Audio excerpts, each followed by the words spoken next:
ભારત સરકારશ્રી તરફથી ઓપરેશન અભ્યાસ અંતર્ગત મોકડ્રીલ કરવા માટેની સૂચના આપવામાં આવેલ છે. ગુજરાત રાજ્યના માનનીય મુખ્યમંત્રીશ્રી અને માનનીય ગૃહ રાજ્યમંત્રીશ્રીના માર્ગદર્શન હેઠળ આજે સુરત શહેરમાં 4 વાગ્યાથી આ મોકડ્રીલનું આયોજન ચાલુ થયેલ છે, જેમાં 49 સ્થળો ઉપર અલાર્મ વગાડવા માટેની કાર્યવાહી કરવામાં આવી રહી છે. 3 જગ્યાઓ ઉપર મોકડ્રીલનું આયોજન કરવામાં આવી રહ્યું છે, ઇન્ટરનેશનલ બિઝનેસ સેન્ટર હઝીરા અને સચિન ખાતે. અને આ મોકડ્રીલમાં પોલીસનો વિભાગ, ફાયર વિભાગ, ambulance, hospitals, safe house, industries, corporation, police અને કલેક્ટર બધા વિભાગો મળીને મોકડ્રીલનું આયોજન કરી રહ્યા છે. લોકોનું ખૂબ સારું પ્રતિસાદ આ મોકડ્રીલમાં મળી રહ્યું છે અને સાથે સાથે પદાધિકારીશ્રીઓ, એમપીશ્રી, એમએલએશ્રી, મેયરશ્રી અને અન્ય લોકો પણ આ મોકડ્રીલમાં જોડાયા છે.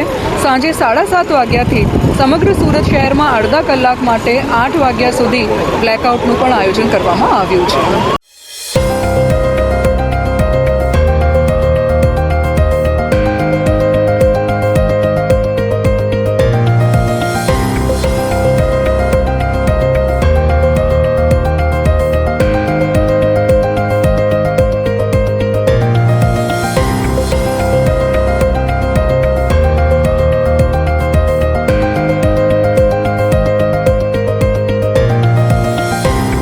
जैसा आप देख रहे हैं कि मॉक ड्रिल चल रही है, इसमें अलग अलग जो प्रशासन के विभाग हैं उन अलग अलग विभागों के द्वारा ड्यूटी का डिस्ट्रीब्यूशन किया गया है. एक विस्तृत माइक्रो मैनेजमेंट जो है वो कलेक्टर साहब के ऑफिस के द्वारा किया गया है, जिसमें हर एक डिपार्टमेंट की अलग अलग भूमिका निर्धारित की गई है.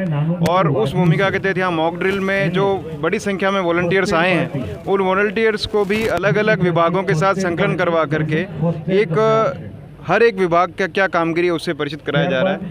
और मॉक ड्रिल बहुत अच्छे तरीके से संचालित की जा रही है, जैसा आप देख रहे हैं. इसमें हमारे वॉलंटियर्स को और रेस्क्यू और कैजुअल्टी इवैक्यूएशन के लिए हमको यहाँ आर्म्ड फोर्सेस का भी, स्पेशली जो कर्नल साहब हैं, इनकी टीम का भी समर्थन मिला है. तो मॉक ड्रिल चल रही है, होपफुली हम लोग बहुत अच्छा परफॉर्म कर पाएंगे.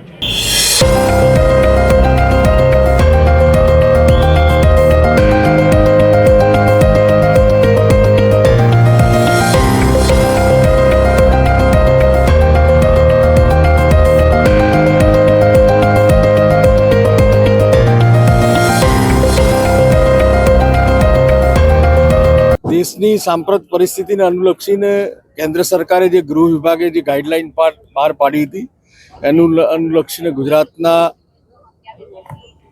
તમામ જિલ્લાઓ પૈકી 15 જિલ્લાઓમાં આ પ્રકારની મોકડ્રીલ યોજવાનું રાજ્ય સરકારે અને કેન્દ્ર સરકારે નક્કી કર્યું હતું. એ પૈકી આજે મહેસાણા ખાતે 5 સ્થળોએ આવી મોકડ્રીલ યોજવાની હતી. એ પૈકી આજે દૂધસાગર ડેરીમાં પણ આ મોકડ્રીલ યોજાઈ છે.